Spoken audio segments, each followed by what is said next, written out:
जय श्री राधे। करवा चौथ माता की जय। तो आइए श्रवण करते हैं करवा चौथ माता की व्रत कथा और पूजा विधि। पति पत्नी के अखंड प्रेम और त्याग का प्रतीक करवा चौथ का व्रत हर साल कार्तिक मास के कृष्ण पक्ष की चतुर्थी तिथि को मनाया जाता है। करवा चौथ का व्रत सबसे कठिन व्रतों में से एक है। इस दिन महिलाएं पूरे दिन अन्न और जल का त्याग करती हैं। रात के समय चंद्रमा को अर्घ्य देकर करवा माता का पूजा किया जाता है। इसके बाद अपने पति के हाथों से जल ग्रहण करके व्रत का पारण करती हैं। इस दिन महिलाएं करवा माता का पूरे विधि विधान से पूजा करती हैं और पति की दीर्घ आयु की कामना की जाती है।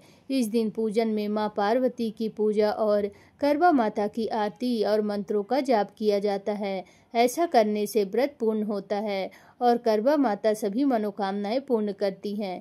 करवा चौथ पूजन विधि। प्रातः काल में नित्य कर्म से निवृत्त होकर संकल्प लें और व्रत आरंभ करें। व्रत के दिन निर्जला रहें, यानी जलपान नहीं करना चाहिए। व्रत के दिन प्रातः स्नान आदि करके संकल्प लेकर करवा चौथ व्रत आरंभ करना चाहिए।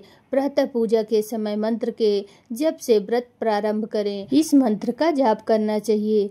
मम सुख सौभाग्य पुत्र पौत्रादि सुस्थिर श्री प्राप्ते करक चतुर्थी व्रत महम करिष्ये। करवा चौथ पर शिव परिवार के साथ चंद्रमा का पूजन किया जाता है। इसके साथ पति की दीर्घ आयु के लिए इन मंत्रों का जाप भी करना चाहिए। ओम गणेशाय नमः, ओम नमः शिवाय, ओम शिवाय नमः, ओम सोमाय नमः। घर के मंदिर की दीवार पर गेरू से फलक बनाकर चावलों को पीसें। फिर इस घोल से करवा माता को चित्रित करें। इस प्रक्रिया को करवा धरना कहा जाता है।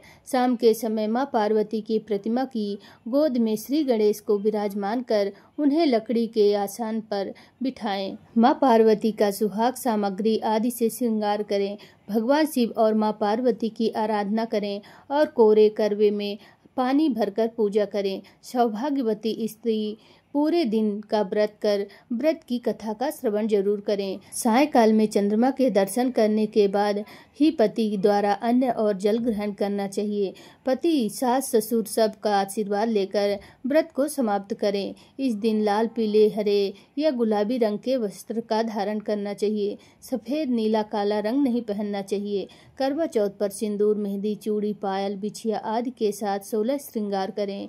दिन में सोए नहीं और किसी प्रकार का क्लेश और कलह ना करें। तो आइए श्रवण करते हैं करवा चौथ माता की व्रत कथा। करवा चौथ माता की पहली कथा। पौराणिक काल की कथा अनुसार पतिव्रता सती सावित्री के पति सत्यवान को लेने जब यमराज धरती पर आए तो सत्यवान की पत्नी ने यमराज से अपने पति के प्राण वापस मांगने की प्रार्थना की। उसने यमराज से कहा कि वह उसके सुहाग को वापस लौटा दें, मगर यमराज ने उसकी बात नहीं मानी। इस पर सावित्री अन्न जल त्याग कर अपने पति के मृत शरीर के पास बैठकर विलाप करने लगी। काफी समय तक सावित्री के हठ को देखकर यमराज को उस पर दया आ गई। यमराज ने उससे वर मांगने को कहा। इस पर सावित्री ने कई बच्चों की मां बनने का वर मांग लिया। सावित्री पतिव्रता नारी थी और अपने पति के अलावा किसी के बारे में सोच भी नहीं सकती थी, तो यमराज को भी उसके आगे झुकना पड़ा और सत्यवान को जीवित कर दिया। तभी से अखंड सौभाग्य की प्राप्ति के लिए महिलाएं सावित्री का अनुसरण करते हुए निर्जला व्रत करती हैं। करवा चौथ की दूसरी कथा। एक साहूकार के 7 लड़के और एक लड़की थी। एक बार कार्तिक माह की कृष्ण पक्ष की चतुर्थी तिथि को सेठानी सहित उसकी 7 बहुएं और उसकी बेटी ने भी करवा चौथ का व्रत रखा। रात्रि के समय जब साहूकार ने सभी लड़के को भोजन करने के लिए बैठाया तो उन्होंने अपनी बहन से भी भोजन कर लेने को कहा। इस पर बहन ने कहा, भाई, अभी चांद नहीं निकला है। चाँद के निकलने पर उसे अर्घ्य देकर ही मैं आज भोजन को ग्रहण करूंगी। साहूकार के बेटे अपनी बहन से बहुत प्रेम करते थे। उन्हें अपनी बहन का भूख से व्याकुल चेहरा देख बेहद दुख हुआ।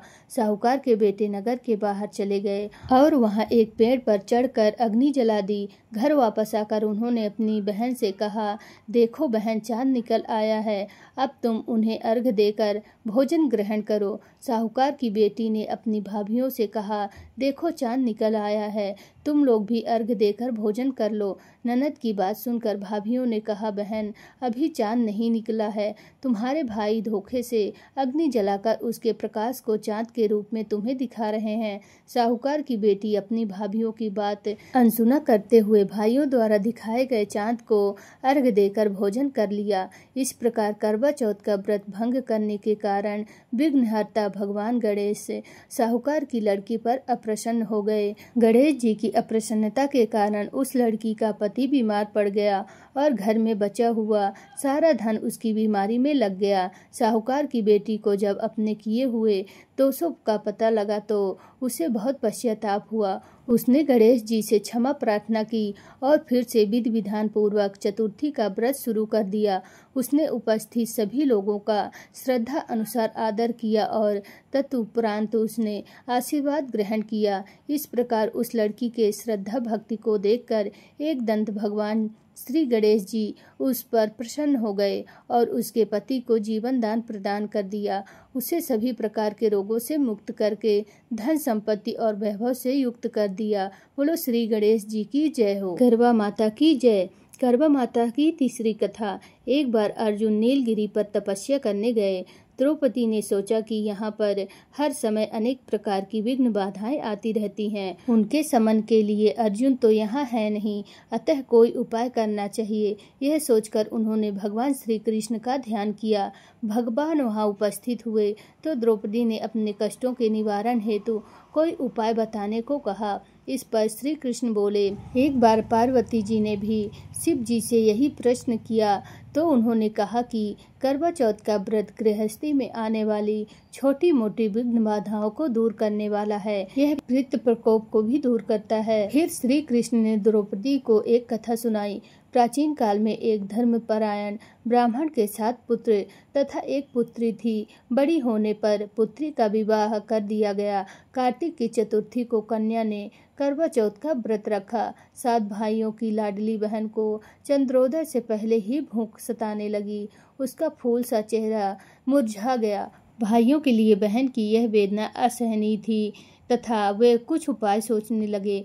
उन्होंने बहन से चंद्रोदय से पहले ही भोजन करने को कहा, पर बहन न मानी। तब भाइयों ने स्नेहवश पीपल के वृक्ष की आड़ में प्रकाश करके वहां देखने को कहा। चंद्रोदय हो गया, उठो, अर्घ्य देकर भोजन करो। बहन उठी और चंद्रमा को अर्घ्य देकर भोजन कर लिया। भोजन करते ही उसका पति मर गया। वह रोने चिल्लाने लगी। देवयोग से इंद्राणी देवदासियों के साथ वहां से जा रही थी। रोने की आवाज सुन वे वहां गईं और उससे रोने का कारण पूछा। ब्राह्मण कन्या ने सब हाल कह सुनाया। तब इंद्राणी ने कहा, तुमने करवा चौथ के व्रत में चंद्रोदय से पूर्व ही अन्न जल ग्रहण कर लिया, इसी से तुम्हारे पति की मृत्यु हो गई है। अब यदि तुम मृत पति की सेवा करती हुई 12 महीनों तक प्रत्येक चौथ को यथाविधि व्रत करो और फिर कथा का श्रवण करो, विधिवत गौरी, शिव, गणेश, कार्तिकेय सहित चंद्रमा का पूजन करो और चंद्र उदय के बाद ही अर्घ्य देकर अन्न जल का ग्रहण करो तो तुम्हारे पति अवश्य ही जीवित हो उठेंगे। ब्राह्मण कन्या ने अगले वर्ष 12 माह की चौथ सहित विधि पूर्वक करवा चौथ का व्रत किया। व्रत के प्रभाव से उसका मृत पति जीवित हो गया। इस प्रकार यह कथा कहकर श्री कृष्ण द्रौपदी से बोले, यदि तुम भी श्रद्धा एवं विधि पूर्वक इस व्रत को करो तो तुम्हारे सारे दुख दूर हो जाएंगे और सुख सौभाग्य धन धान्य में वृद्धि होगी। फिर द्रौपदी ने श्री कृष्ण के कथना अनुसार करवा चौथ का व्रत रखा। उस व्रत के प्रभाव से महाभारत के युद्ध में कौरवों की हार तथा पांडवों की जीत हुई। बोलो करवा चौथ माता की जय। करवा चौथ माता की चौथी कथा। पुराणों के अनुसार करवा नाम की एक पतिव्रता धोबिन अपने पति के साथ तुंगभद्रा नदी के किनारे स्थित गांव में रहती थी। उसका पति बूढ़ा और निर्बल था। एक बार जब वह नदी के किनारे कपड़े धो रही थी, तभी अचानक एक मगरमच्छ वहां आया और धोबिन के पैर अपने दांतों में दबाकर यमलोक की ओर ले जाने लगा। वृद्ध पति यह देखकर घबराया और जब उससे कुछ कहते नहीं बना तो वह करवा करवा कहकर अपनी पत्नी को पुकारने लगा। पति की पुकार सुनकर धोबिन करवा वहां पहुंची तो मगरमच्छ उसके पति को यमलोक पहुंचाने ही वाला था। तब करवा ने मगरमच्छ को कच्चे धागे से बांध दिया और मगरमच्छ को लेकर यमराज के द्वार पर पहुंची। उसने यमराज से अपने पति की रक्षा करने की गुहार लगाई और साथ ही यह भी कहा कि मगरमच्छ को उसके इस कार्य के लिए कठिन से कठिन दंड देने का आग्रह किया और बोली, हे भगवान, मगरमच्छ ने मेरे पति के पैर पकड़ लिए हैं, आप मगरमच्छ को इस अपराध के दंड स्वरूप नरक भेज दें। करवा की पुकार सुन यमराज ने कहा, अभी मगर की आयु शेष है, मैं उसे अभी यमलोक नहीं भेज सकता। इस पर करवा ने कहा, अगर आपने मेरे पति को बचाने में मेरी सहायता नहीं की तो मैं आपको शाप दे दूंगी और नष्ट कर दूंगी। करवा का साहस देख यमराज भी डर गए और मगर को यमपुरी भेज दिया। साथ ही करवा के पति को दीर्घायु होने का वरदान दिया। तब से कार्तिक कृष्ण की चतुर्थी को करवा चौथ का व्रत का प्रचलन आया, जिसे इस आधुनिक युग में भी महिलाएं अपने पूरी भक्ति भाव के साथ करती हैं और भगवान से अपनी पति की लंबी उम्र की कामना करती हैं। बोलो करवा चौथ माता की जय।